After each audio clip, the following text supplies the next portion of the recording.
Thanks to Dollar Shave Club for sponsoring this video.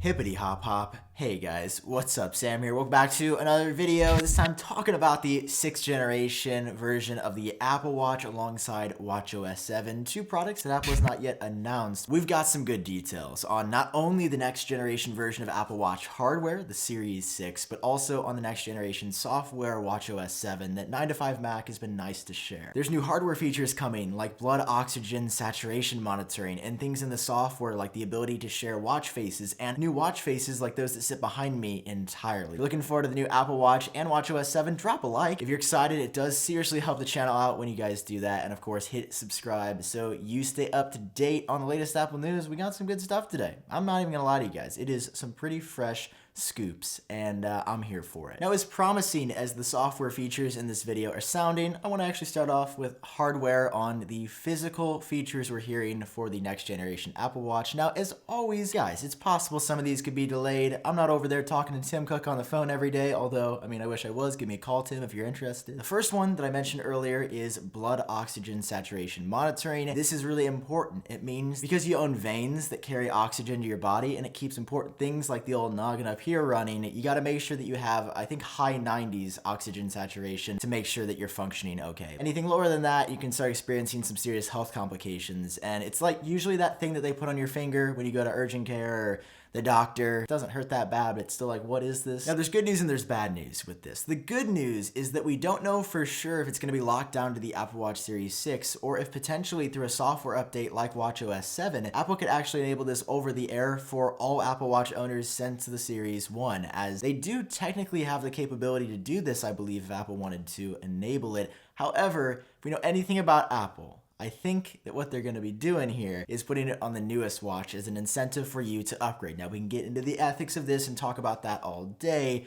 I'm just telling you from a business perspective, you got to have some incentive to upgrade, and I think that could be a pretty significant one. Following that, we have an extension of the ECG functionality. Again, could come to all watches, could also be reserved just for the Series 6, but right now, if you have a heart rate from 100 to 120 BPM, it usually doesn't work just because it wasn't designed to function with heart rates that high. But now, get this, guys. It's going to work on heart rates from 100 to 200 BPM. You got to be like a little bird out there flapping. Now you're going to be able to measure from, I guess, whatever low heart rate you may be at, all the way up to 120 beats per minute with a conclusive reading rather than something inconclusive. Because I've actually tested this on some people before that maybe were just recently doing an activity or maybe under a bit of hypertension or stress for the day, and it would fail pretty frequently. Now, that should not be a case any longer. These are big health initiatives here. I think the blood oxygen saturation could be really fantastic. That's a big deal if it gets low, and if your watch could actually notify you and say, hey dude,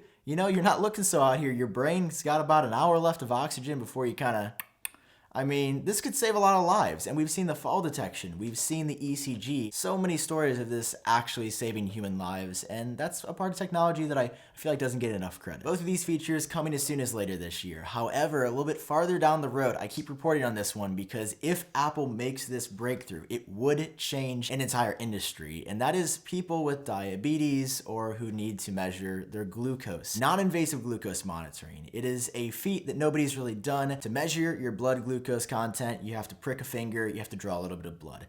It's fine when you do it once, it's fine when you do it twice, but for people living with those critical conditions, it's really frustrating and even painful at times. As the flip of what we want to get to, which is non-invasive, this is quite invasive in its current state. Now, a couple years ago, the New York Times broke the story that Apple has a secret lab where they're working on all kinds of health features, and non-invasive glucose monitoring was one of them. Now, don't get me wrong, guys, this new tech is pretty fresh, but that's only half the equation. The other half is you, because you gotta be looking fresh as well. Now, just to take a quick pause here, look what's been conveniently sitting behind me this whole time. Is that Dollar Shave Club? What's that? That sounds really, really cool. I want to join the club. Dollar Shave Club is the #1 stop for all your grooming needs. Whether you need something for the shower, whether you need something for your little underarmies, some deodorant when they get stinky, whether you need something for your oral appliances, or of course to shave. Now you can tell by the way that I look that I'm somebody that likes to have a fun time. That's why I start out with a nice prep scrub, get the face all primed in the areas I want to shave. Then I head over to the actual shave butter to make sure that razor gets a nice smooth glide and I don't get these darn razor bumps. And then I finish it off off with the wonderful post-shave do. But my favorite thing is the executive handle itself. It's got a good weight to it. It just feels like something worthy of going on your face. But does it even work? I don't know. Take a look at this before and after. I don't even recognize myself anymore after using Dollar Shave Club. I don't know what else to tell you other than this is one of the best deals that has ever existed. You get all this for $5. After that, you're getting full-size products that retail for full price. I'm gonna look you in the eye and tell you, I love Dollar Shave Club. Get started today, $5 only, dollarshaveclub.com/iupdate. Every year, we're gonna keep getting more and more health features, and as we get into the software, you'll see that as well, like sleep tracking. That is supposed to be coming finally this year. Again, with sleep tracking, it could be for just the newest watch or in the software as well, but 9to5Mac says it's coming finally. Now, they saw very early indications of this last year to the point where we thought sleep tracking would be shipping with the Apple Watch Series 5. Boo-hoo, it didn't. I would be fascinated though to see my sleep data and see if I actually am sleeping as well as I think I am, and see like a score or something, or keep track, am I stressed? Does that affect my sleep? When I'm on Twitter late at night, like, does that have an impact? I'm really curious about these things, and Apple is said to be integrating that into the health app and also the Apple Watch with the sleep app. Good news though is that the sleep tracking app does not come with the add-on of sleep apnea. Why do they let me work alone? I still don't know. We also know with sleep tracking, there is going to be a complication on the watch face. So you could glance at it and potentially see a score, or maybe it would show you a cute little picture, like a moon or something. Obviously, can't wait to see this in action. Apple acquired a sleep tracking Apple Watch company called Beddit. There's no question it's coming, and we've been hearing about this for a couple years now. It's got to be this update. Apple's also integrating sleep goals here, so you can set maybe a measure for yourself, how many hours you want, or the number of times you don't want to be getting up during the night to hopefully boost that overall score. Maybe you could even share it with other people and be like, this is why I'm so well rested. I, though, am not a medical doctor, so we're not going to keep talking about health for the rest of the duration here. We're going to shift to some more fun stuff, like the ability in watchOS 7 to share your watch faces with other people. Hey bro, you like my watch face? Zoot.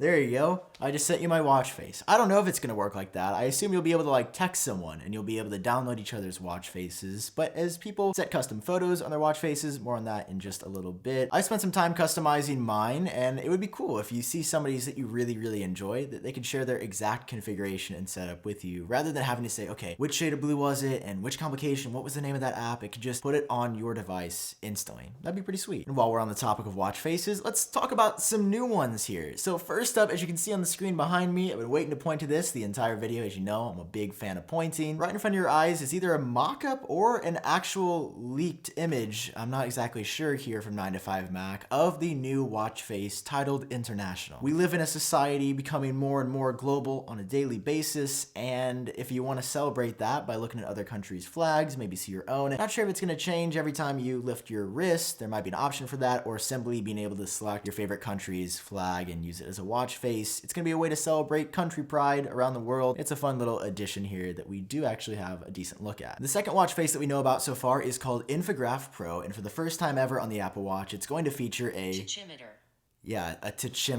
I'm not familiar with this because I don't own a Rolex or anything more than an Apple Watch, so it's going to be a first time here for both of us. Now, I normally don't like to direct quote things, but just so we're both on the same page here, it can be used to compute a speed based on travel time or measure distance based on speed. So it's going to help you determine the speed of something. Here's an image of what one looks like on a traditional watch. I don't even want to know how much this costs because it looks pretty pricey, but if you want that in digital form, Apple's shown us in the past they like adding digital parts of the Apple Watch to the Apple Watch, like the digital, they literally call it the digital crown rather than just the normal watch crown. It's a way to put it on your watch and say, hey, I know I still can't afford a $300,000 watch, but I've got one of your features now. I'm gaining quickly every year thanks to the Apple engineers. I don't know, this one's not really doing it for me, but there are some cooler other features coming. Still on the topic of watch faces, you know how you can use photos from your iPhone library as something on your Apple Watch, so whenever you raise your wrist, you can see a photo of your kid or your grandma or a flower or another iPhone or maybe an Apple Watch within an Apple Watch. Rounding out on our watch faces here, you're going to be able to have shared watch face photo albums. I assume if you just share an iCloud photo library with a group of people, you could all simply select that and then get a rotating photo every time you raise your wrist. You could have